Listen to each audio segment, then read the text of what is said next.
The forecast called for rain and memories. It was as if the Hockey Hall of Fame was setting up a branch office.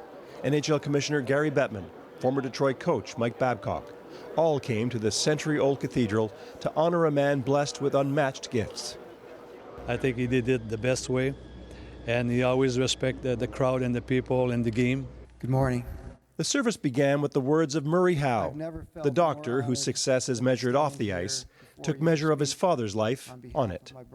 What more can be said about a man who's been celebrated with his own international bridge, spanning from his adopted hometown of Detroit across to his homeland? Well, there was more to say, much more. Stories about Howe's humor, generosity, and strength, both physical and spiritual. How his favorite tool was a sledgehammer, yet had the gentle touch of a loving father. And his dad told him that when he died, people should know how much he loved the game, saying, I hope there's a good hockey team in heaven. Dad, all I can say is, once you join the team, they won't just be good. They will be great. Reverend J.J. Meck said he had 14 pages of stories after talking to the family and was touched by a moment with one of Howe's caregivers near the end. Gordie told Pedro, I want to go home. That's where I think he is. And that's where hopefully all of us will join.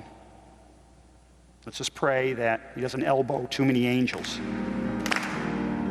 By the time the 2-hour service ended, family members brought the casket out into brilliant sunshine, a hopeful sign for the hundreds feeling such a great loss. He's a wonderful man, and my gosh, you know, his world's not as good a place today as it was the other day when he was here. Gordie Howe shared one more thought about death, calling it the end of the third period.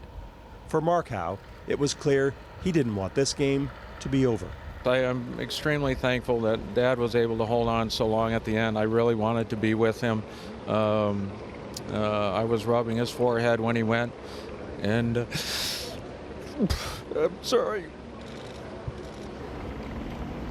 As the hearse carrying Gordie Howe left, it was hard not to feel the same way. Tom Harrington, CBC News, Detroit.